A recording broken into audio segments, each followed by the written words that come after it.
Seguimos en Barricada TV, son las 9:20 de la noche, estamos en vivo en IMPA, la primera fábrica recuperada por sus trabajadores de la Argentina. Estamos con Martín Alderete, nuestro compañero de CADEP, de la Coordinadora Antirrepresiva por los Derechos del Pueblo. Bueno, hoy vamos a hacer que la columna de Derechos Humanos sea el espacio central del noticiero, así que contanos un poco, presentanos al entrevistado. Bueno, hoy el programa, como se dijo al empezar, está dedicado especialmente al aniversario del golpe genocida del 24 de marzo del 76.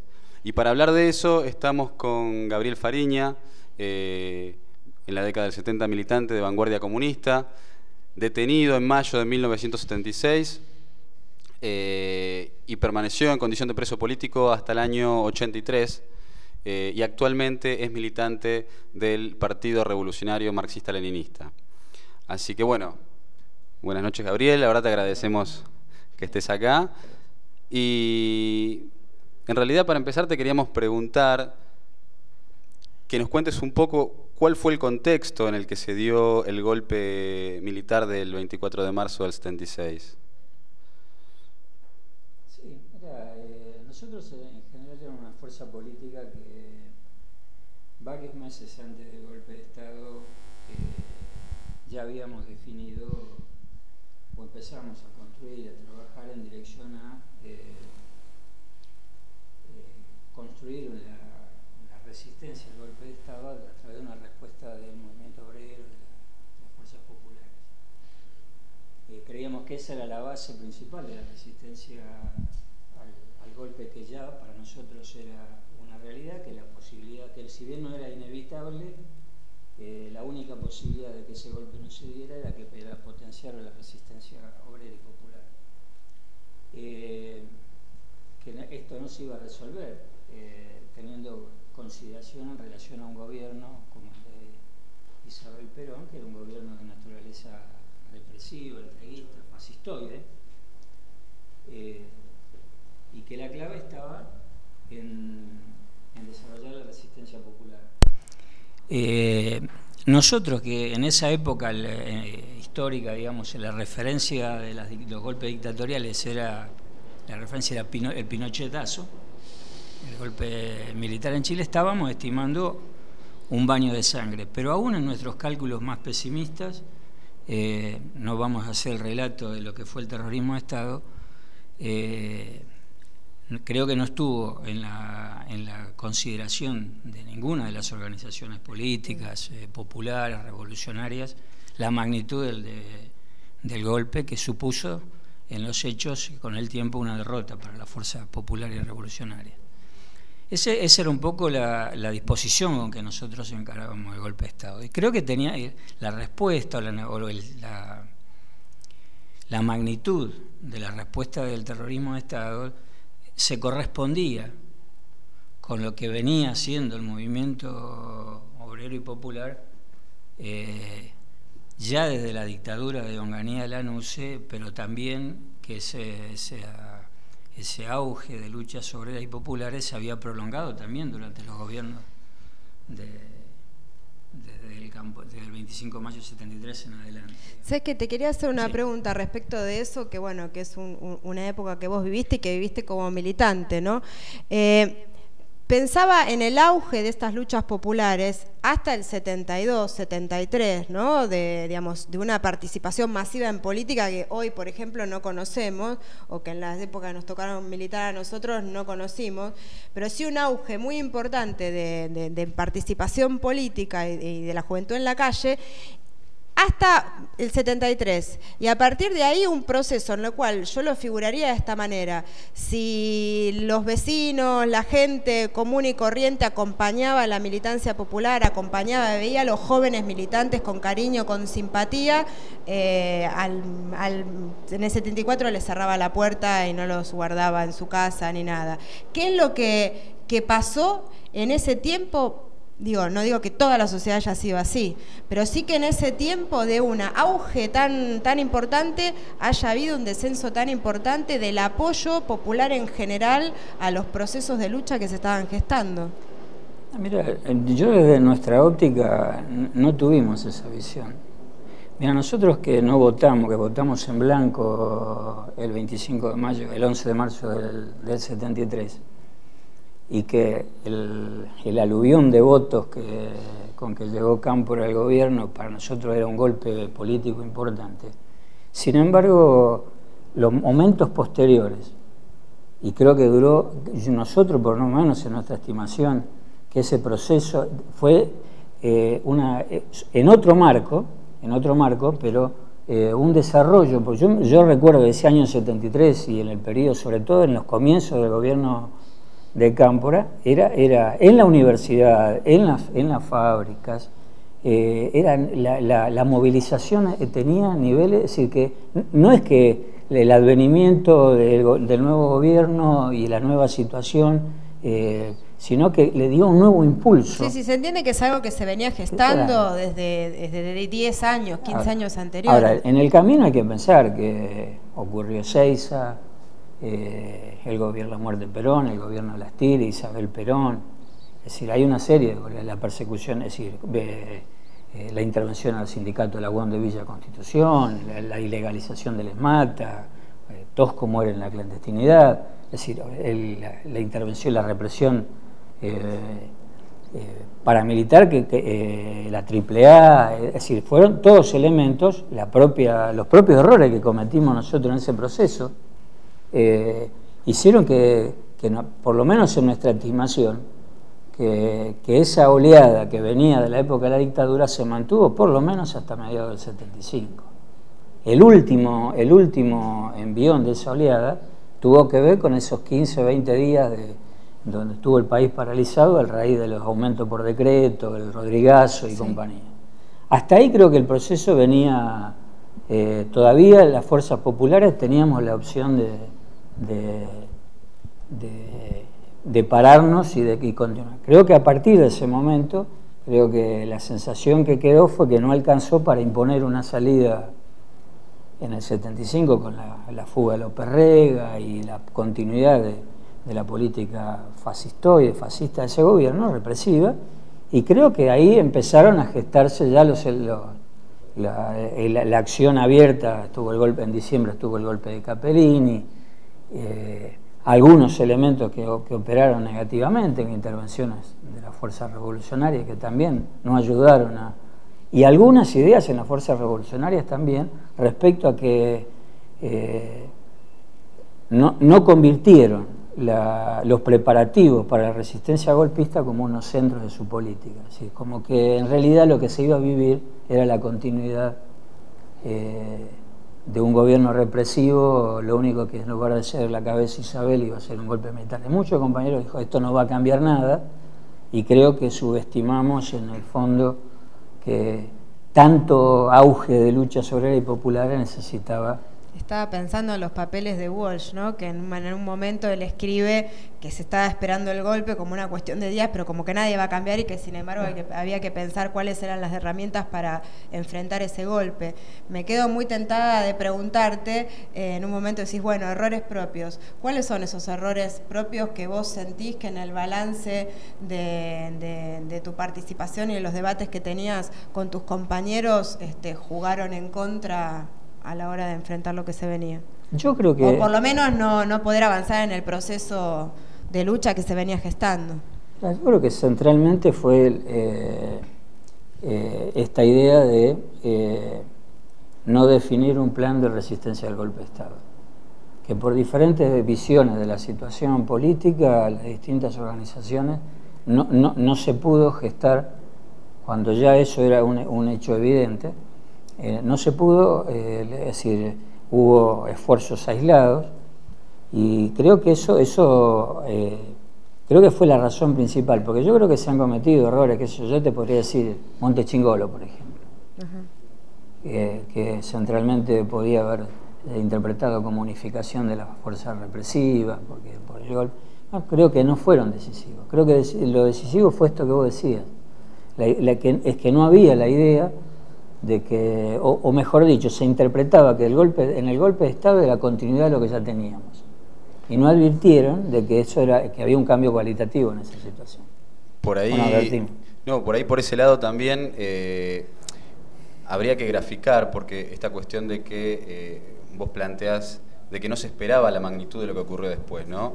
Pero también en ese sentido graficar la magnitud de la acción represiva del Estado antes del golpe, digamos. O sea, no era una cuestión menor, digamos. O sea, justamente se pensaba que el golpe de Estado podría ser un poco más que eso, pero, digamos, ¿cuál era cómo vivían ustedes la acción represiva del Estado en las distintas facetas, digamos, ¿no? que se conocen? O sea, por un lado, digamos, la represión directa, los asesinatos, los grupos parapoliciales, los presos políticos. ¿Cuál era cómo se vivía, digamos, la situación y cómo se enfrentaba la situación de la represión estatal antes del golpe, ¿no? Mira, nosotros lo que veíamos es que veíamos en curso como las manifestaciones, es decir, en esa época nosotros en el 75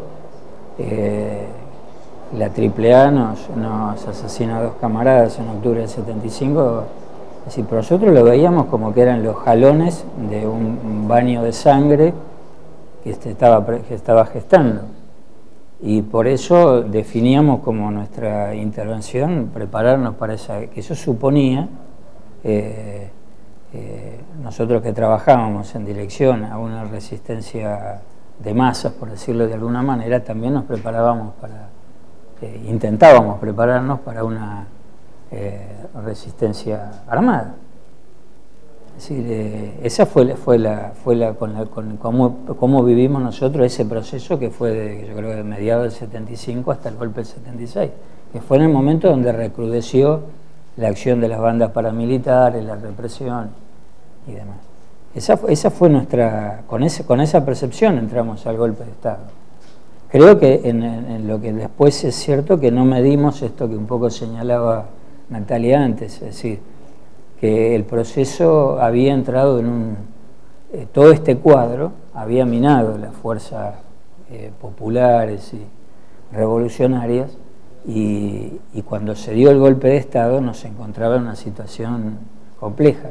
Es decir, yo caigo preso por un error, en el sentido de nosotros hacíamos una actividad de propaganda política como si no estuviéramos en medio del golpe. Es decir, con muy poco, es decir, casi, no te digo, pero casi con la impunidad de que no hubiera golpe.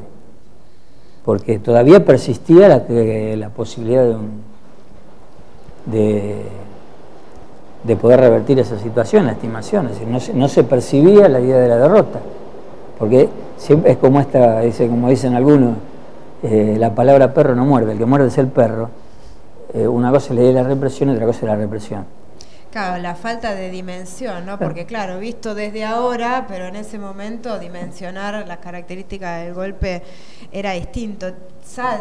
Quiero saltar por ahí, Martín vuelve atrás, no sé, pero te quería preguntar por tu salida en libertad, porque vos salís en libertad en el 83, ¿no? Yo salgo en el 83, en diciembre del 83. ¿Y qué pasa cuando salís en libertad? ¿Qué pasa con la gente, con tus compañeros, pero también con la gente común? El tema es que en mi situación personal, yo al día siguiente salí en libertad como un soldado, me presenté a mis compañeros y bueno, dígame a dónde vamos. Creo que empezó en lo individual y en lo político, sí, eso fue una derrota política para el movimiento revolucionario y abrió un periodo de reflexión en el campo revolucionario. Yo recuerdo que yo salí de mi propia organización, digamos. El sustento de mi paso por la cárcel tuvo que ver con que las razones que nos llevaron a la cárcel persistían. Claro. Pero en las condiciones en que salimos eran distintas. Y creo que todos estos años ha sido eso. Es decir, encontrar, en tanto persisten las causas que nos llevaron a esa lucha en la década 70, encontrar cuáles son las herramientas y las formas que adquirió esa en el día de hoy. Aparte porque lo vemos, claro. Libia y demás. Tenemos una pregunta del chat. Tenemos una pregunta del chat. Y concretamente preguntan si no se sobreestimó el poder de la vanguardia obrera en el 76? Mira, yo creo que, a ver, el tema son las situaciones y qué haces en las situaciones concretas. Es decir, ahí había una vanguardia obrera que tenía que ver con el Esmata Córdoba, que tenía que ver con el cordón de San Nicolás, que tenía que ver con la zona sur. Es decir, cuando vos tenías a esa clase obrera que luchaba, que resistía la represión y caía un compañero y la lucha seguía y demás, no quedaba otra. Yo creo que después, a la distancia, cuando pasaron los hechos, puede ser que haya existido una sobreestimación en ese momento. Ahora, el problema es que eso con el diario del lunes, es decir, eso en el momento no se vivía como una sobreestimación, se vivía que era un esfuerzo necesario si queríamos parar el golpe. Entonces había que organizar la resistencia obrera y popular, no había otra. Entonces se avanzó. Probablemente, creo que entre los errores que podemos contabilizar puede ser que sobreestimamos algunas situaciones, pero yo creo que no se puede decir, porque las experiencias de ese periodo, sino creo inclusive que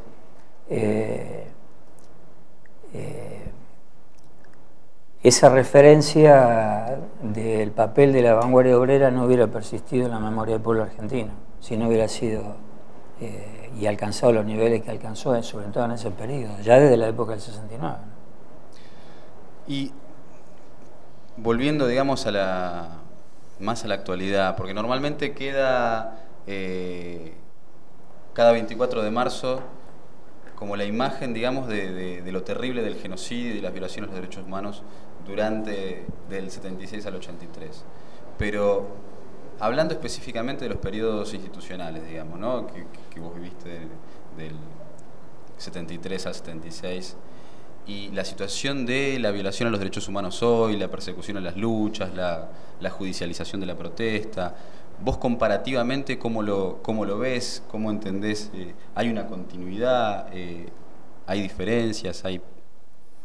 Mira, nosotros, los compañeros que hemos vivido la experiencia del terrorismo de Estado, somos un mal rasero para medir, porque si la comparativa que estamos estableciendo permanentemente es con ese periodo en relación a este.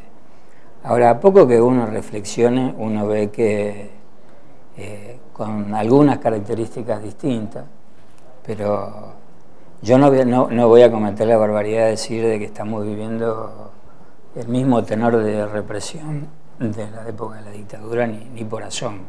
Pero creo que sí queda consciente, cuando uno recorre las organizaciones sociales y ve los nombres de esas organizaciones sociales y piensa que son caídos en este periodo, uno piensa, qué sé yo, en los que cayeron el 20 de diciembre en la plaza, Cutralcó, piensa General Mosconi, y una serie de... Creo que uno no le queda otra conclusión que creer que para avanzar en la entrega, para avanzar en la concentración monopólica, el tema de la represión, bajo las formas que sean, pero siempre estos procesos no cierran si no hay una represión de por medio. Creo que no es bueno establecer comparaciones, porque tampoco se pueden establecer comparaciones por el tipo de respuestas que también daban las fuerzas populares, ¿no? Pero yo creo que esa es la realidad. Bueno, vamos un pequeño cortecito ahora, así podemos... ¿Teníamos preparados una serie de frases? Sí, teníamos preparadas unas frases básicamente para reflejar que esto de, digamos, la dictadura no fue obra de un grupo de militares que un día se levantaron y decidieron hacer un golpe de Estado, digamos, ¿no? Además de que objetivamente tuvo fundamentos políticos, además fue acompañado, fue promovido y fue apoyado por importantes sectores civiles. Las frases son para reflejar esto, digamos, ¿no? Los distintos sectores civiles que después se recuerdan como, en algunos casos, como grandes demócratas y en realidad avalaron y justificaron el golpe genocida. Estaba pensando en la película Diablo, Familia y Propiedad, que precisamente lo que hace es buscar cuáles son los responsables civiles económicos del genocidio, en el caso del ingeniero Ledesma en Jujuy, ¿no? Y la complicidad de la familia Blaquier.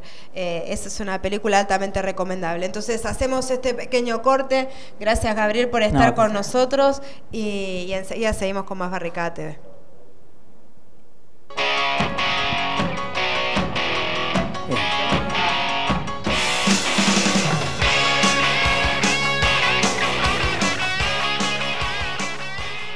Pero mientras sea desaparecido no puede tener ningún tratamiento especial. Es una incógnita, es un desaparecido.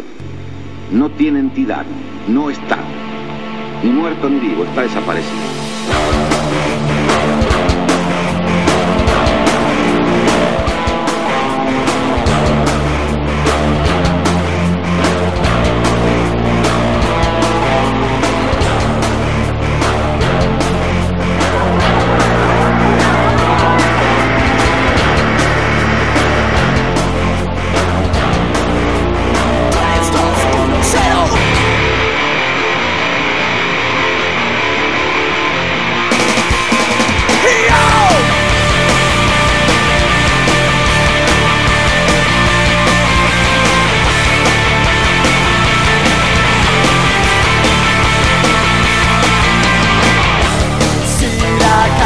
Te parió, caminamos igual y pretendemos lo ideal.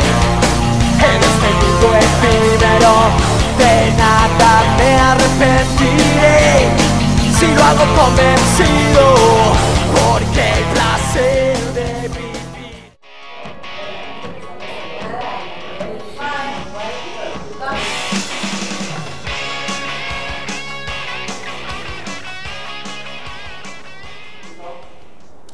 Buenas noches, seguimos de nuevo acá en Barricada TV y como dijimos, la idea es ahora pasar algunas frases de civiles que apoyaron, reivindicaron y justificaron la dictadura genocida, y para que nos demos cuenta de la magnitud del apoyo político y social que tuvo y que a veces se olvida esto. Digamos, muchos que hoy se recuerdan como grandes demócratas fueron los autores de estas frases.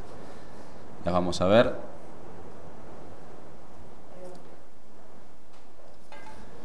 La primera es la frase de Jorge Antonio, financista y confidente de Juan Domingo Perón, que decía: si las Fuerzas Armadas vienen a imponer respeto, orden y estabilidad, bienvenidas sean. Después tenemos la frase de Ricardo Balbín, que decía que, refiriéndose a las Fuerzas Armadas, que son las Fuerzas Armadas más meritorias que he visto en mi vida. Este histórico dirigente de la Unión Cívica Radical también fue el que dijo que había que destruir a la guerrilla fabril. Fue el inventor de esa frase. Fue el inventor de esa frase. Fue el inventor de esa frase, nadie se la sopló. No, y además es lo que vos decías también, ¿no? O sea, se veía en vísperas del golpe, y sobre todo por la gran experiencia de las coordinadoras obreras, el tema de, digamos, el objetivo principal del golpe fue justamente destruir a la resistencia, a la organización de los trabajadores, ¿no? Después tenemos otra frase del histórico presidente de la FIFA, Joao Havelange, que hablando de el Mundial del 78 dice: la Argentina está ahora más apta que nunca para organizar el Mundial, con la famosa paz de los cementerios, ¿no? Después tenemos una solicitada de la CGT, firmado en el año 75 por su secretario general, Casildo Herreras, y que decía a las Fuerzas Armadas: destacamos su respeto a la voluntad popular y su respaldo al desenvolvimiento constitucional del país. Ratificamos la solidaridad activa en la lucha contra la subversión y el emocionado homenaje a los hombres que juegan su vida en la defensa de los ideales nacionales y a quienes la brindaron en el holocausto de la nación. A veces se olvida que los dirigentes de la burocracia sindical inclusive participaron directamente de grupos parapoliciales como la AAA, ¿no? El caso de Moyano vinculado directamente a la CNU y a la AAA de Mar del Plata. Sí, inclusive te digo, ese párrafo inicial que vos describís sobre donde dice partimos de agradecerle a las Fuerzas Armadas el papel jugado en la lucha contra la subversión. Creo que esa era la muletilla con que editoriales periodísticos y declaraciones que surgían en los diarios de dirigentes políticos no solamente del radicalismo, sino también algunos del peronismo y demás, era la muletilla infaltable, el agradecimiento a las Fuerzas Armadas. En eso hay un periodista de ahora que creo que Morales Solá en esa época era editorialista de Clarín. Sí, que fue a cubrir el operativo Independencia en Tucumán. Bueno, era común, un hombre que venía del desarrollismo, Oscar Camilión, yo recuerdo que después fue funcionario también y después fue funcionario de la época del menemismo. Era Clarín, la línea de Clarín, por ejemplo, era sistemáticamente empezar cada uno de sus editoriales agradeciendo a las Fuerzas Armadas. Después debatían con Martínez Dios en sus concepciones liberales desarrollistas y otras hierbas, pero en este tema eran incólumes, digamos, todo era igual. Sí, justamente tenemos acá un editorial del diario Clarín del 2 de agosto del 76 que dice: la comunidad ha ido tomando conciencia cabal sobre la verdadera dimensión de la acción subversiva. Atañe a todos los sectores sociales y a todos los individuos, sin excepciones ni eventual neutralidad. No hay tercería posible porque, admito que estamos en guerra, imperan sus leyes. Es la nación la que está en armas para vencer al enemigo. Específicamente, aparte, sin vuelta, se planteaba que el enemigo es el pueblo, ¿no? El pueblo organizado. Porque en definitiva, digamos, se planteaba que había una guerra, se planteaba que había que vencer al enemigo y se justificaba a partir de los editoriales el genocidio. Esa es la razón de ser el terrorismo de Estado, esa no había otra. Nunca estuvo, fue la razón central del terrorismo de Estado y la magnitud de la represión y la aplicación de la represión tenía que ver con eso, desmantelar. Creo que algunos argumentos como la guerra, las teorías de los dos demonios y una serie de... Porque la teoría de los dos demonios es una adaptación de estas expresiones, digamos, en un ambiente distinto, pero en realidad en el fondo suscribe este punto de vista. Tenía que ver justamente con eso, con resolver... Es decir, acá el actor que había que sacar de escena era la resistencia obrera y popular y a las organizaciones revolucionarias. Bueno, y finalmente tenemos la frase de un histórico burócrata sindical que además tiene el triste privilegio, entre unos cuantos, digamos, de entregar a dirigentes obreros en manos del ejército, ¿no? Que es José Rodríguez, secretario general de ESMATA, que cuando fue indagado por la justicia no tuvo mejor idea que decir que me enteré después que terminó este proceso que hubo desaparecido, ¿no? O sea, tuvo encima la caradurez de plantear que ni siquiera sabía que había desaparecido. Yo si querés te cuento una anécdota. Tenía un hermano que cuando yo estaba preso se movía un compañero, mi hermano era militante peronista, y con un grupo de familiares en el año 81 van a entrevistar a Torcuato Fino, que en ese momento era el apoderado, digamos, formal del Partido Justicialista. Y cuando los familiares le reclaman para involucrar al Partido Justicialista formalmente en el reclamo por la libertad de los presos, la aparición de los compañeros desaparecidos y demás, pregunta cómo hay presos, en ese momento había presos que no tenían causa, los detenidos a disposición del Poder Ejecutivo, que siguen entonces. Entonces él pregunta, ¿cómo? ¿Qué hay presos que no tienen proceso? En el año 81, que me recuerdo que mi hermano me contaba la anécdota y me decía, daban ganas de tirarle con un zapato por la cabeza. 5 años después de 5 años de dictadura, no reconocía esa situación. Y lo más patético es que muchos de ellos hoy se plantean de grandes demócratas y defensores de los derechos humanos, ¿no? En un gobierno que ha hecho o ha creado una muletilla de ser el gobierno defensor de los derechos humanos, cuando la realidad nos muestra que hoy seguimos con compañeros perseguidos, judicializados y presos políticos, ¿no? Yo creo que la continuidad tiene que ver con que si vos te pones a pensar hoy, Natalia antes en el bloque anterior mencionaba el caso de los Blaquier, pero si vos recorres buena parte desde los Bulgeroni, los Pérez Compán, a los Pungibón, Nidera, Dreyfus, vas a encontrar que estos grupos económicos, ya en la época de la dictadura militar, giraban en torno a eso y que sin solución de continuidad han tenido que ver y han girado alrededor de los distintos programas económicos que se desplegaron en el marco de los regímenes constitucionales. Es decir, esto cuando vos ves muchas veces a los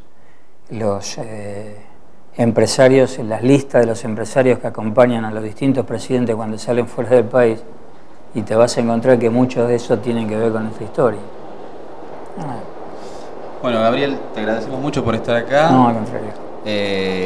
Y bueno, queremos cerrar el bloque convocando para la marcha mañana, 24 de marzo, de Congreso a Plaza de Mayo a las 14:30, con la consigna de a 35 años del golpe, con represión e impunidad, no hay derechos humanos.